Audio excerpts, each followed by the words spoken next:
Welcome to the Backpacking Gliciers podcast, brought to you by Enlighten Equipment, the quote that helped get my pack down to 18 pounds on our most recent trip. Check them out at enlighteningequipment.com. With me today is a man who is one of the most influential people in backpacking gear, Lloyd Vogel. How's it going today, my friend? It's going well. Wow, yeah, that's how I self-identify too. You know. Yeah, the most important. You're like I'm the most important. No, thanks. That's sweet. I didn't know the pod was sponsored by EE too. That's awesome. We can talk about this if you want to, because it's the same deal that I offered Garage Grown Gear, which was to be the flagship. We had this conversation, and you're like, yep, a couple years ago. This is not a great time. So thanks, but no thanks. So yeah, I'm throwing it right back in your face. That's great. Well, we love Enlighten Equipment. You know, another Minnesota-based outdoor brand. They're just 2 hours south of us in Winona. Yeah. I used to work down there back in the day. Okay. So lots of close connections with those folks. Yeah, we like their quilts. They're awesome. Yeah, they're great. You guys are great too. We support both companies. We mentioned Garage Grown Gear actually quite a bit on our show. Actually comes up quite a bit. So honored. Yeah.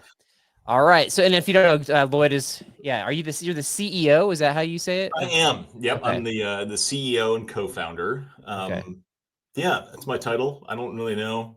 Yeah, Right. I mean, historically, like when you're a one-person operation, the idea of being a CEO is like a totally it doesn't matter. Like I used to joke that I was the chief everything officer because I just had to do everything. But Right. recently, yeah, it's starting to be like a little bit more of an actual title and term that holds some like weight and responsibility over my roles and responsibilities. So yes, CEO and co-founder of Garage Grown Gear.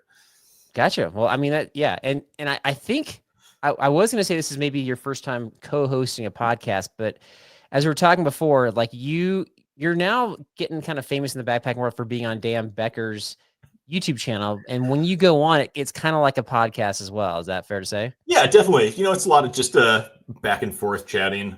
It's like not scripted at all. It's just I think people think that it's way more like coordinated and official than it really is. But I mean, I literally just, drive down to Milwaukee. I get in at like 2:00 in the morning, sleep in my car, wake up the next morning. Wait, sleep in your car?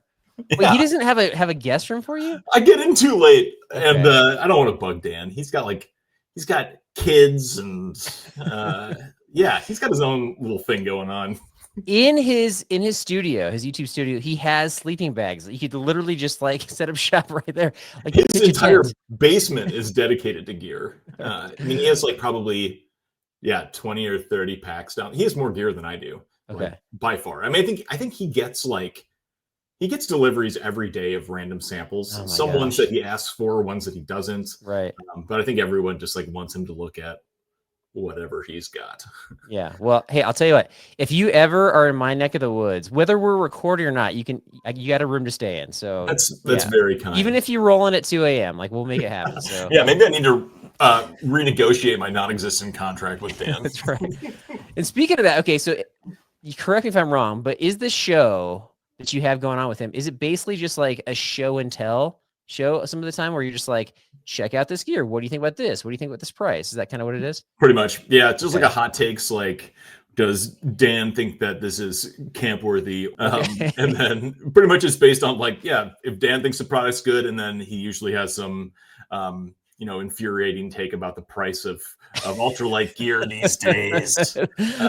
I'm in his boat on that one, I'll be honest. Yeah, that's fair.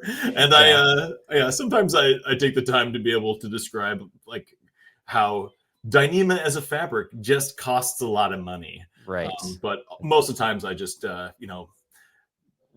just given the fact that he's probably not going to like it, and we move on. Okay. Like, okay, great. You don't like the price. Next item.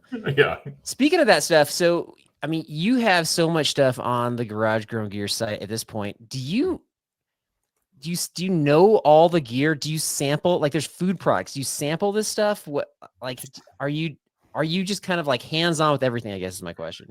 I am not as much as I used to, but we do, for kind of our new brand process, because we have folks that, have a concept for a product, but don't have a brand launched, but just have like a random prototype or something they've sewn or a backpack that they think is cool. And they'll just reach on out and be like, would you be interested in selling this thing? and they send it over our way. Oh, So we evaluate things kind of at like all levels and spectrums of completeness. okay. But yeah, kind of when we are taking any interest in a new brand, it always starts with a sample for us. Wait, is there anything Because weird somebody sent you? Like they're like, here's half a sleeping bag. If you like it, we'll make the rest of it. I haven't gotten that yet, Okay. but we have gotten some like 3D printed versions of stuff that like ultimately would not be 3D printed. That's Okay. like you just kind of have to imagine what this spork would look like. And you're like, okay, well, I think the material choice is fairly important to determine if we're going to like this or not. Right. Or we have brands that sometimes will send us stuff being like, what do you think about this? And our response is often like, well, we're not your market research. Like that's not really Yes. what Right. what this is for. What this is for is to evaluate if it is if this product is something that we want to invest time and energy into, but we're not going to kind of like do all of that work for you. But Okay. yeah, even before we talk to a brand, it starts with the sample. Partially because Mm. if we could really like Carl, you're a great dude. I like you a lot. That's why nice I'm of on you. the podcast. But if you created a product that sucked, we still wouldn't carry it. So it's that thing about like, we can talk to a brand, we can tell them all about garage growing, we can learn a ton of things about them. But Right. ultimately, if the product isn't a good fit, none of that other stuff matters. Fair So enough. for us, like for a long time, we used to do it in the reverse order. We talk to brands, kind of figure out, make sure they knew a lot about garage growing. We learned a lot about them. And then we get a product. And if it did hit the mark, then it was like burning it felt Oh yeah. personal and just like not good and a waste of kind of everyone's time and expectations. So we Yeah. flipped that and just said, nope, we're starting with the product, send the product our way. If it fits X, Y, and Z criteria, then we'll hop on a call and talk details. Okay. So I mean, yeah, we get a little bit of everything. And yeah, every product that's on the site hasn't necessarily been like tested fully. Like if we took on a brand, like when we took on Z-Packs a couple of years ago, we didn't ask Z-Packs to send us every single shelter they made. Right. They Right. are a known quantity in the space. Sure. If there was an issue with a Z-Packs duplex, like we would not be the first ones to discover it. Right. There's hundreds and thousands of them out in use, but that is Right. definitely a fun part of the job, is just kind of the discovery process of new and cool stuff. I would think it's fun. The part that I wouldn't like would be the rejection part. Like, yeah, like thanks for sending this to us, but we're not gonna proceed, kind of a thing. Yeah, But to that be honest, is okay, so hard. I got a follow-up question to that, because there's the reason why I asked is this actually came up on a recent episode. Is I think it came out maybe like last month. So I purchased something from your site that Mhm. was, I'm not going to name the brand or the company or whatever, but it was labeled as a cookie, and Oh.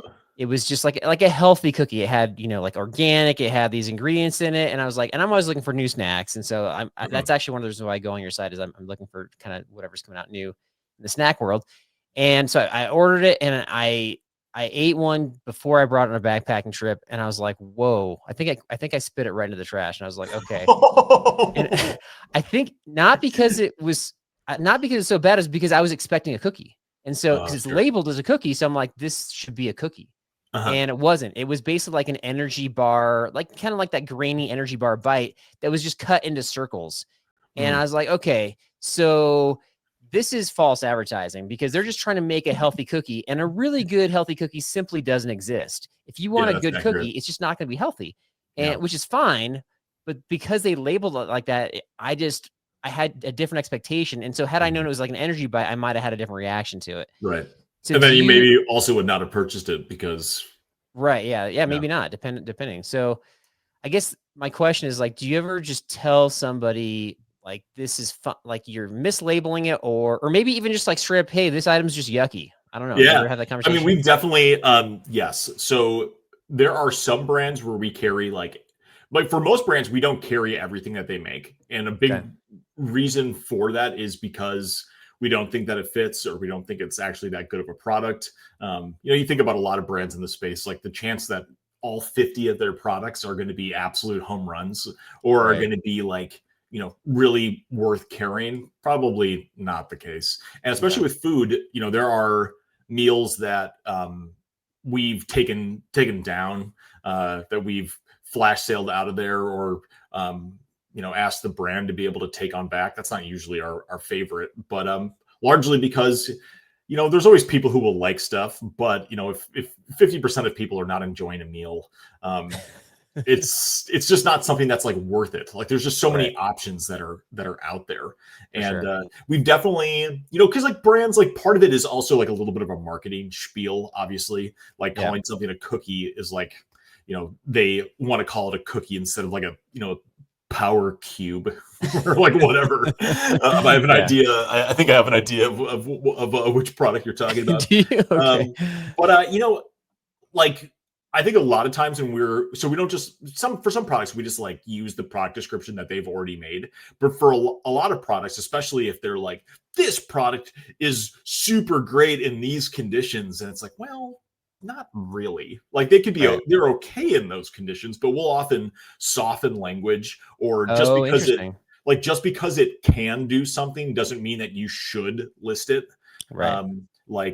This thing like can handle boiling water, but like should it? And so like we make our own like judgments on things, or you'll see like packs that are like, this pack can hold 40 pounds, and you're like, but should it?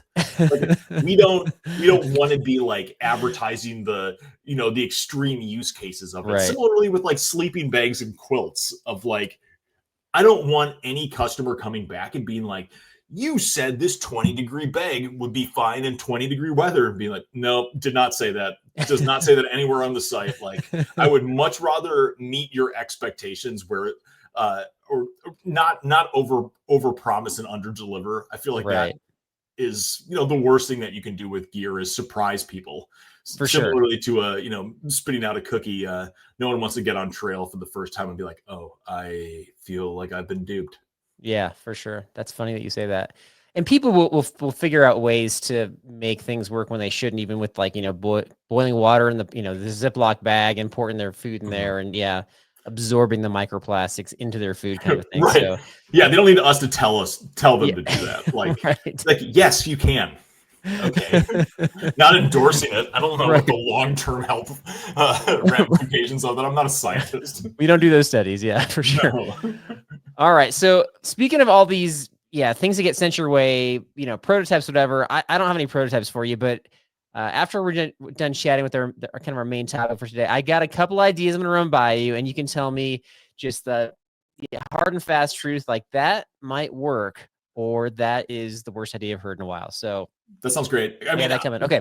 All right. So today, we got like most popular backpacking gear and trends. This is kind of from your perspective, what you're seeing with like sales or just what you're hearing from the industry. We just want to like tap into your knowledge and experience. And so I'm going to let you share your perspective, and then I'm going to share you what I'm seeing on the trail. And you can tell me if what I'm seeing kind of matches up with what you're seeing. So sounds great. Do you have 3 or 4 of like the top, backpacking gear trends you've seen for 2025? What you got? What's the first one?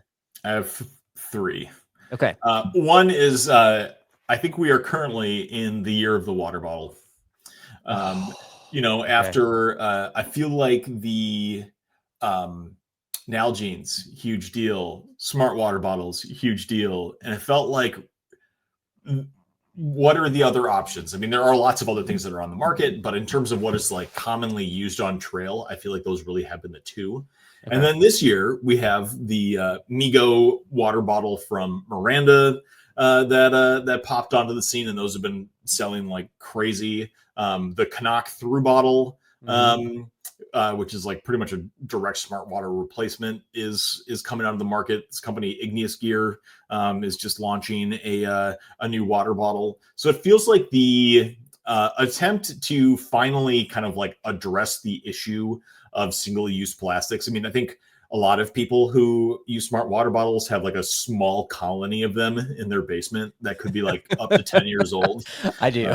Yeah, me too. And I'm like, I should have recycled these things so long ago.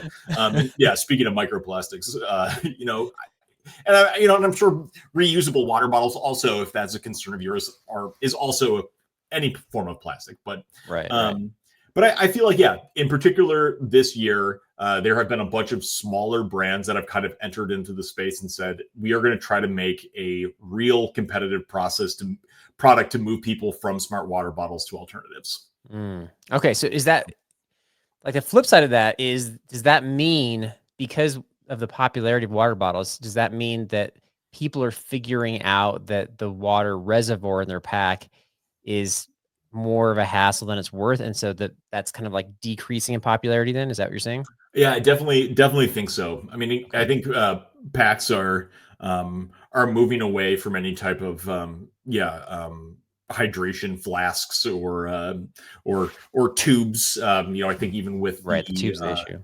I feel like now you're seeing a lot more of tubes that connect to directly to your smart water bottle or to your Nalgene, and just kind of Okay. like skipping the whole, like a lot of them don't even, a lot of packs that are getting made just don't even have the like the back panel for your Oh, yeah. bladder. Okay. So yeah, So I think Camelback about to go out of business, you're saying? yeah, yes, I said it here first. Okay. All right. That's a good one. I actually noticed that like a kind of in a smaller way in that we had Brad as a crow flies Felton come on our show, and he put out just a video on one of his, I don't know, he just got a new water bottle. It's Mhm. like, check out my new water bottle. And that video took off. And I was like, why did that video take off? Yeah. But that explains it. Okay, that's number one. Mhm. Number two, what you got? Okay. I think 3D printing in general, kind of as a new horizon for gear. I feel like this is not necessarily purely a phenomenon of this year, but really over like the last 2 years, I think we've seen a lot of motion, and I think it's just like a new area of cottage making. I think, like in particular, there's a couple of brands that are doing it really well. Particularly this company, Alpine Glow. They made like I think it's like a 9-gram pad inflator that is like plugs right into your battery pack and can inflate your sleeping pad. They also just came out with this tiny, I think it's like a 3-gram fuel transfer device that Oh, like wow. Okay. literally is just a tiny little product that if there's a temperature difference between the two canisters, plop it on, and it transfers fuel in between, as opposed to, I mean, the flip fuel is a great product, but it's heavy if you're going to be bringing it with you on trail. Okay. Whereas this little guy is mostly made out of 3D printed components, and a lot of like 3D printed bidets, 3D printed like caps for steaks to be able to use as like steak pushers. Oh, that's right. The steak pushers. Like fuel Yeah. canister stands. Just Right. like a whole abundance of 3D printed saw handles. Okay. Just a lot of stuff that kind of just like opens up a whole new area where small makers, it's not just sewn goods, it can also be a little bit more into the hard goods space. And I think that's pretty cool. Okay. Are people really buying steak pushers, like for real? For real. Okay. Yeah. Wow. All right. It depends on the I think like a big general trend in ultralight feels like there's so many different ways you can do it, and there's no right or wrong way to be able to do this, but like an ultralight tent stake pusher is a couple of grams of weight, Right. and so it itself is very ultralight, but Right. is it in a ultralight minimalist mentality? Yeah. Up for discussion. Right. It's either a very, very light luxury item, or it's a replacement for a rock, which is totally fine. Hard to find rocks in the wild, so I get it. Maybe you want to protect the integrity of the steak. I don't know, but Yeah. my whole thing, I don't know why more people don't realize this, but my whole thing is it's not always about the weight. It's about the clutter. So the more junk you're bringing, the more stuff you're sifting through and you're trying to find something. And so the less clutter I have, the less frustrated I am with trying to find whatever it is in my pack. But Totally. I mean, that's yeah, the thing for me is like I like ultralight partially because it's just easier, I think. right. Like I have to carry less, Yep. ideal. But yeah, I mean it's the reduction of decision fatigue of Right. if I have less stuff, I don't have to think about what I'm going to be wearing. I know what I'm wearing. I don't have to think about what I'm going to eat. I only have a couple of different options. Yep. it's there's a simplicity to that does not exist in my day-to-day life that Right. that I really like. So I think when folks think about ultralight as like these, I don't know. I mean, I think it can be whatever you want it to be. If people I think like to be like, oh, this is ridiculous, like this is such a stupid thing, and being like, well, isn't like every hobby, isn't bringing too much stuff just as stupid as bringing too little? Like, there's no right way to do this. Like, if having a 8-pound base weight is what makes you happy, do it. If having a 40-pound pack makes you happy, doesn't make me happy. But if that is what makes you happy, do it. I don't care. I'm not carrying it. Fair point. Yeah, fair point. Okay. That's okay. So 3D printed stuff was your second thing, and that's interesting. That's one I would not have predicted. I mean, it makes sense, but yeah. All right. What's number 3 on your list? I think we might finally be coming towards the decline of Polartec Alpha.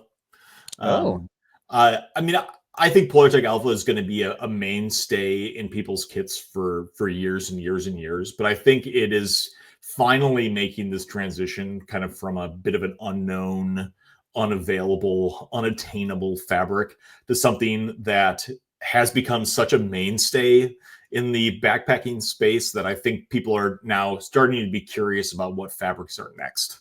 And I think that is, if that's, fabrics that have been around for a long time, like with, mesh fabrics like Brynja or Delta fabrics, or even just like moving away from, not entirely, but from more towards kind of sun hoodies or alternative layerings. I think not that Polartec Alpha is going to be great regardless, but I think we have seen like a slight shift towards, okay, not that the market's totally oversaturated, but I think it's pretty close. And I think we're reaching a spot where we're going to start seeing some other fabrics really pop up into prominence. Okay. So if you're an ultralight nerd or just a backpack nerd in general, is it fair to say you probably are in tune with fabrics? Just like you probably named 10 different fabrics and their uses. Is that fair? Yeah, I'd say so. I think at least I think Alpha has kind of become like the DCF or like the Dyneema of clothing fabrics, where it just kind of is that like uniquely known thing that ultralight kind of hangs its hat on. And I think the big differentiator, I mean, we're not seeing a ton of like no one's going to come out with a tent that just changes fundamentally what a tent is. Same with a pack. Like, it is a rectangle with straps. So largely like the innovation that's going to happen is going to be happening in like micro evolutions of like, it's going to happen with a slightly tweaked, vest strap, or it's going to be in fabric design. I mean, fabric design is ultimately like what is going to cut the most weight. Like it is the skin of your pack. You can get rid of everything, but you still need to have something that gives it shape. But I think, we're talking about just incredibly slight variations on that. And I think Alpha is about as light as you can go and still have something that you're wearing. I mean, it's already something that you can kind of see through, especially in certain colors. So yeah. All right, interesting. So fabric innovations, but also some fabric declines kind of along the same way. That's very interesting. All right, so I had some things in my mind of like some things you might say I was wrong. That's not where I thought you were. Well, are the things that you thought I was going to say, are those ones that you are going to say as yours? Well, yeah, sort of.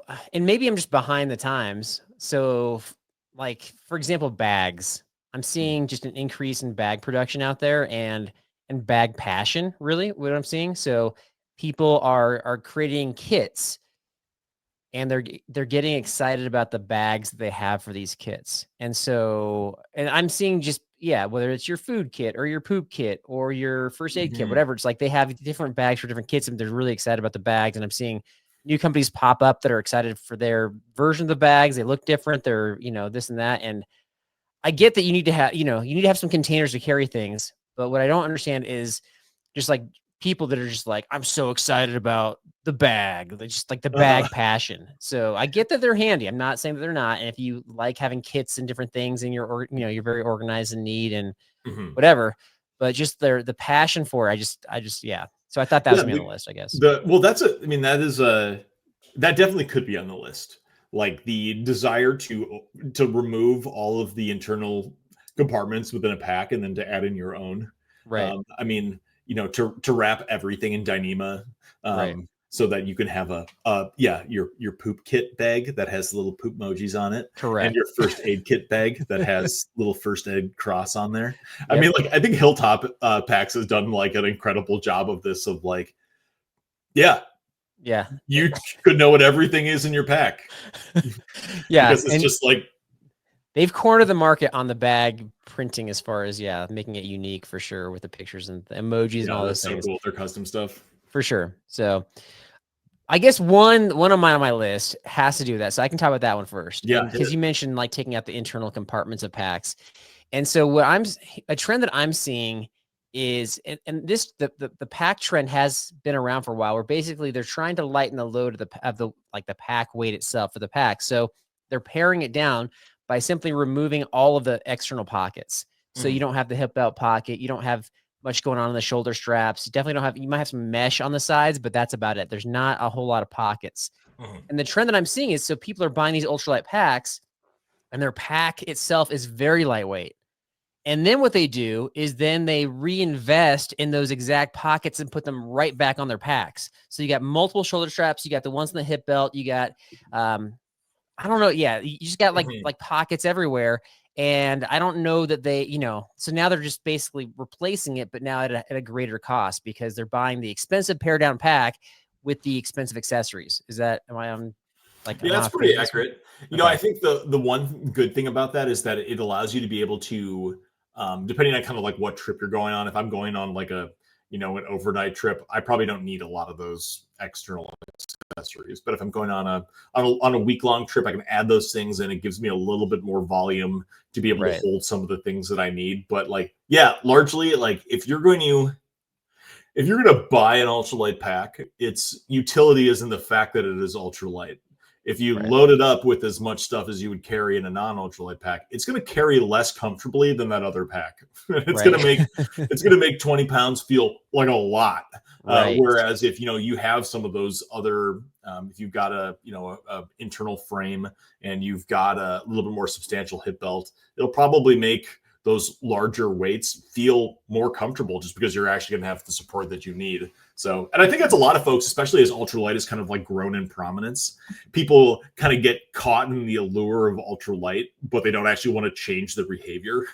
Right. So then they're just like, well, I have this ultralight pack. And it's like, well, I don't know, good for you, but you should have actually bought the thing that worked towards the type of backpacking you do. And correct. I think that's why, a lot of people like to be able to start with the pack, because it's like the big sexy item that you purchase, but your pack should always be your last purchase.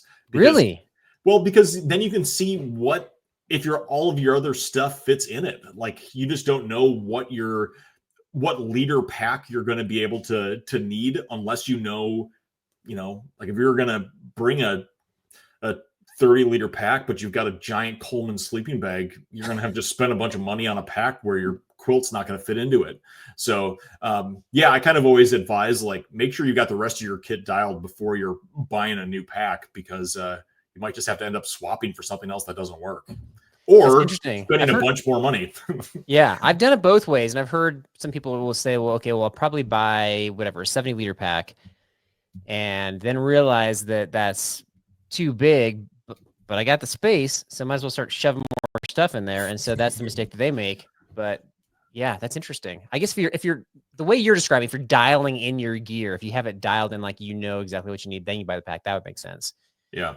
But okay. All right. So your first pack, you're just making it up as you go. Who knows what you actually want? You're going to get something else different anyway. Right. That's fair. Yeah. That's fair. Okay. So along those lines, in recent years, there's been the rise of the fanny pack. And to me, if you already have all these external pockets, it feels like overkill. How many things do you really need to grab while you're moving? I get that you want some snacks, maybe you want your phone, maybe you want your water bottle, but I feel like the fanny pack's overkill. I actually went on a trip where a guy had one, and then because it's an extra pack, he actually left it on the trail, and inside that fanny pack was his car keys. So that was really not great. Yeah. So, but then this year when I went out, I've spent a lot of time on the trail this year. I've seen them, but I've seen them far less. And so I'm wondering if there's a decline in fanny pack purchasing. Definitely. Really? Okay. Yeah, I would say like 3 or 4 years ago was kind of like peak fanny pack time. Okay. Every pack maker in the world came out with their own version of a fanny pack. Right. And now I think there are so many fanny pack options on the market. There are, 3 to 4 liter volume fanny packs. There's 1 liter, 0.5 liters. There's like feature rich. There's like it's just a bag that has straps on it. There's shoulder slings. There's everything. Okay. And I think, I do backpack with the fanny pack, but I use it as a shoulder sling. So I put it over my shoulder, and then it rests kind of near, like, over my sternum strap, so that I can get at like snacks, headlamp, my phone. So I keep everything kind of like real close to be able to grab. But I think like a lot of people, they think they're going to really like having that, but then they actually hike with a fanny pack and they don't like the fact that it's that it, if you put too much stuff in it, it bounces as you walk. It kind of gets in the way. I think people also tend to overload it, because as soon as, I think that's what you were to say, even with the 70 liter pack, is that you have some free space, you end up cramming stuff in it, and then that loses the utility of it having it be actually something that's useful. Right. So yeah, I think it definitely had a real moment, and I think it's scaling back. I think it will always be a part of backpacking, but I think definitely not as hot of an item. It'll always be part of backpacking. That's interesting. I'll have to, I don't know. There's certain things like that. Like, this wasn't actually on my list, kind of a bonus one, but you mentioned the bouncing around. The water bottle and the shoulder straps thing, that one I didn't see as much either. And that's because I think people realize that that's a bouncing around thing that just, like, it's handy to have right here, but it's just annoying to actually pack with. So are you seeing fewer of those purchased? We're still seeing that being pretty steady. Interesting. But I think it is like, largely that's designed to some extent out of a failure of packs to be able to have water bottles be easily accessible. So I think it is something that, like, there are a number of packs on the market that you can easily, reach back and grab your water. But I think as vest strap packs become, I think, more and more prevalent, those have a lot of pockets. It puts water very much kind of front and center. So I think I like it because it keeps hydration on my mind. But yeah, it does feel like I don't like having too much stuff in front of me. I want to have like the trail in front of me. That's what I want. I want no bouncing. No bouncing. I want my pack to be behind me, Right. Yeah. I'm with you. Okay. Our last one I got. This one, I'm going to call it like regression in pillows. So I feel like there was a trend where people started getting the oversized pillow, maybe the down pillow, the actual stuffing was in the pillow. And Trekology made this really large pillow, which I still use. I really like it a lot. And now I'm seeing people, or I've seen more commonly, people are kind of going back to the ultralight, where I think you even introduced one on Dan Becker's channel, where it was like, it just basically looks like an inflatable Ziploc bag, but just like an oversized one. Ultralight. And then some people they're like, I just really don't need a pillow. I'm just going to stuff some clothes into a stuff sack and call it good. And so I call it pillow regression, because I think a pillow is so important to get a good night's sleep out there. Yeah. And people are like, no, this is gonna be an area that I actually shave some weight on. So I'm gonna fight you on that one. Please do. I think pillows are so those super lightweight pillows, I think what a lot of people are doing is going from not using pillows to using ultralight pillows, because there is such an abundance of tiny, really light pillows that add like a ton of comfort for not much weight.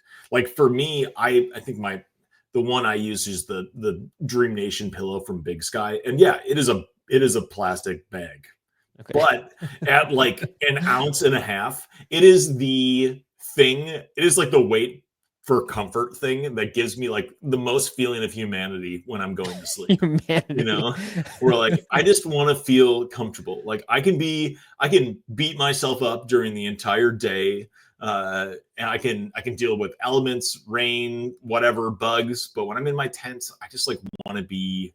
And yeah, a fleece can do the trick. It can, but Okay. at like just an ounce or two, a pillow does it.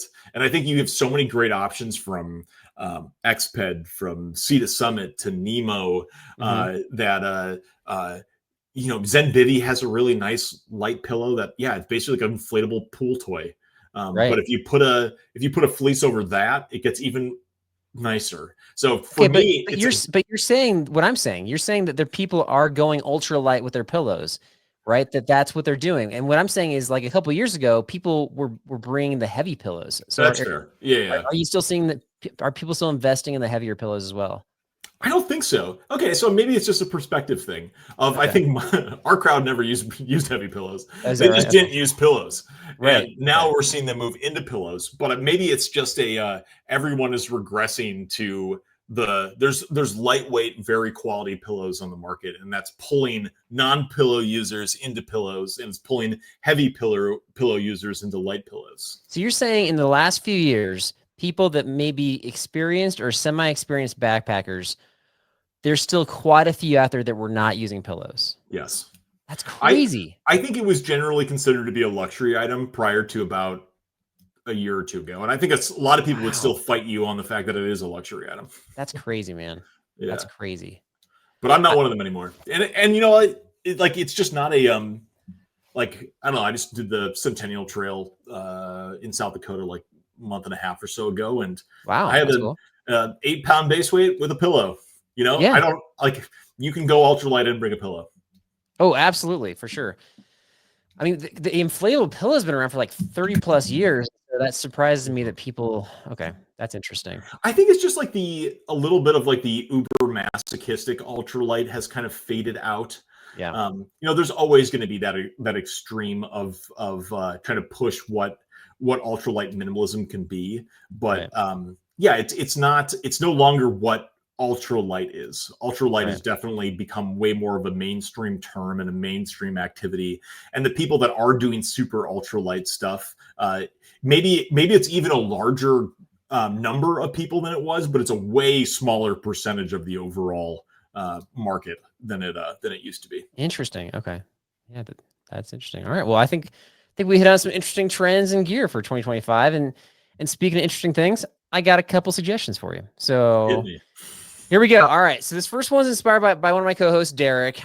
We did a Catalina trip earlier this year, and his strategy for having just like access to snacks was just to pour pretzels into his pocket. So he had pretzel pieces, pretzel dust inside his pocket, and he's just grabbing that gunky stuff out. And what he did is he actually saved on the single-use plastic. So kudos to him for that.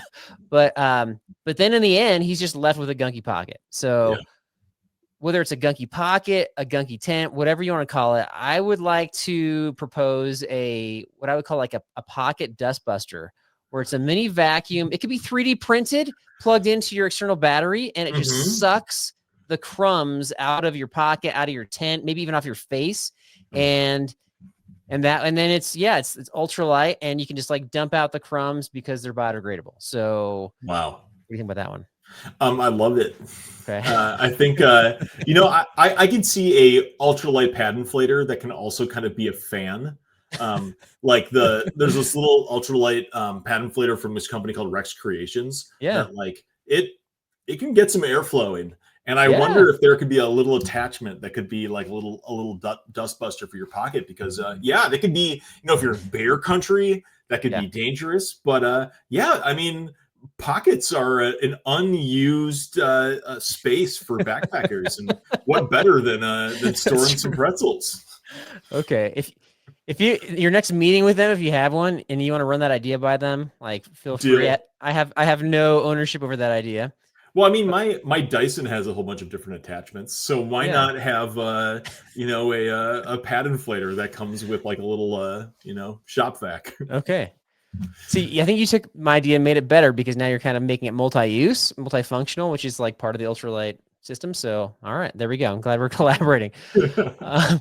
Another trend I'm seeing on the trail, and like this one surprised me, is the increase of use of Crocs on the trail. So, and not just for your like straight up backpacker, but through hikers on the Colorado Trail. I saw so many people through hikers have Crocs strapped to the back of their pack.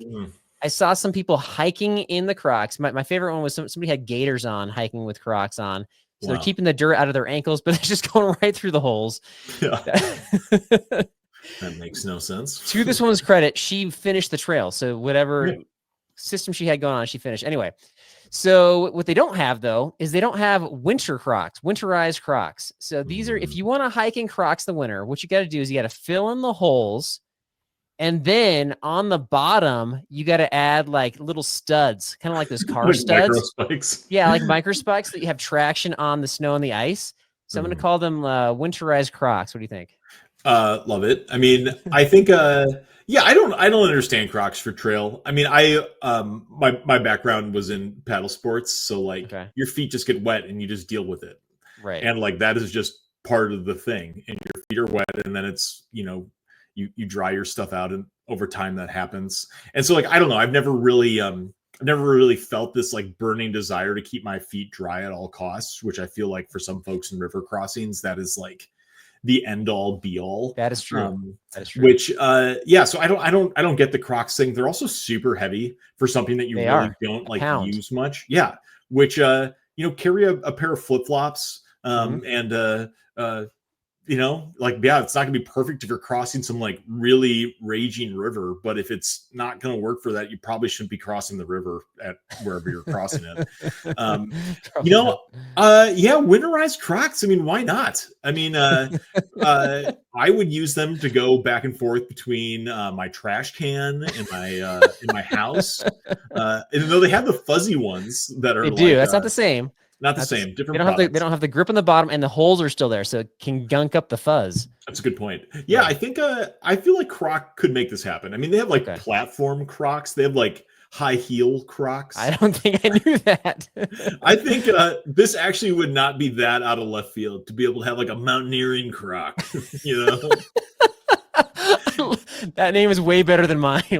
Mountaineering Croc. I mean, like, you know, I feel like there could be some good, clever play on like, you know, crocodiles being like down under, and you could have like the mountain croc for like up top or something, up and over. Yeah, you know, there's a marketing campaign here that could be really stupid.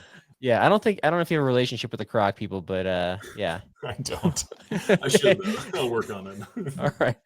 Making that some knockoffs, I suppose. All right. Well, thanks for hearing my ideas there. That was good. All right. I'm gonna put Lloyd through the lightning round. We got that coming up right after this. Lightning round. So you got 1 minute to answer as many questions as you can. All right, here we go. A food you hate to eat. Eggplant. Your favorite smell. Ooh, coffee. Least favorite camp chore. Dishes.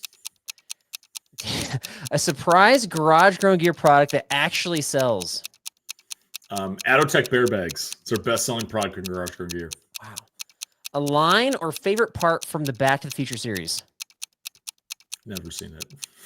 How about Princess Bride? Haven't seen it. Let's see. Okay, I'll skip that one. That's crazy. The most plausible conspiracy theory out there. That birds aren't real. Okay, a TV show you've watched recently. I watched Andor. It was really good. Okay. The best state besides Minnesota. Oh, I feel like I have to say Wisconsin, but I don't really believe that. Okay. And time. All right. That was right at a minute. 1, 2, 3, 4, 5, 6, 7. I don't know if I can count the one from the movie stuff. I'm disappointed in myself. Yeah. So, okay. So you don't watch like 80s classic movies. Is that your thing? No. I mean, I was alive for 1 year in the 80s, but it doesn't feel like an identity marker for me. And, yeah, but people, I mean, kids that like students of mine right now have seen those movies. So it's not just it's not when you're born, I guess is my point. Yeah, that's fair. You know, I've probably seen one of the Back to the Futures at some point. Okay. But I couldn't quote it. And Goonies. yeah, I have seen Goonies. Also, couldn't quote it. Okay, can you give me any movie that you like could quote? And I don't mean quote like a lot of the quotes, but there's like at least one quote that stands out. The Breakfast Club is Okay. is a real favorite of mine. Gotcha. All right. Yeah. Guess I got to know my audience better. Hey, that's an 80s movie, right? That's 80s. Yeah, that counts. That counts. So when I asked you about the plausible conspiracy theories, like right away, you had the birds thing, like right away.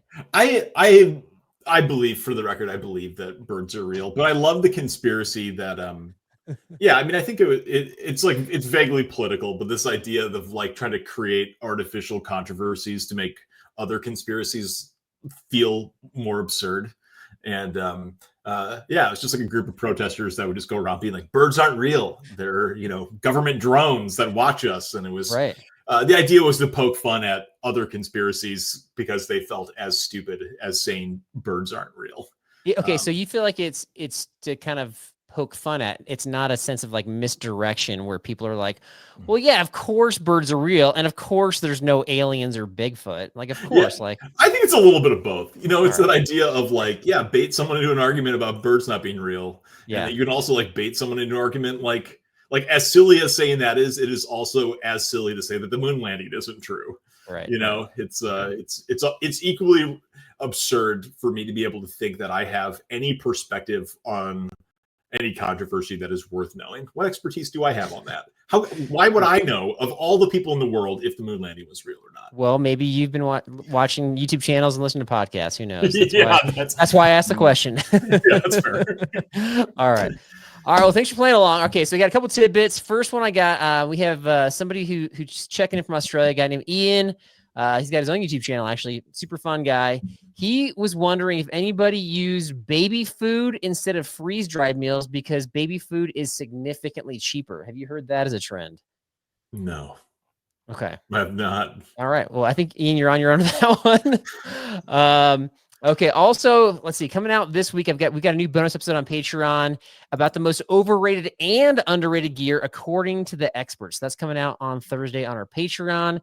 Last thing I got. Anything else you want to share about garage going gear? Things coming out? Just your opportunity to share whatever you want. If you're ever curious about new stuff that's coming out, we've got a new collection tab on garagegrowngear.com that we update sometimes daily, always weekly. So if you want to know what's kind of new and different in the ultralight space, that's the spot to go. Okay. And we'll have that linked in our show description. Lloyd, it's been a pleasure and honor to hang out with you, my friend. Thank you so much for taking the time. Hey, thanks for having me, Carl. See ya. All right. Have a great week, everybody, and God bless. I want to fly.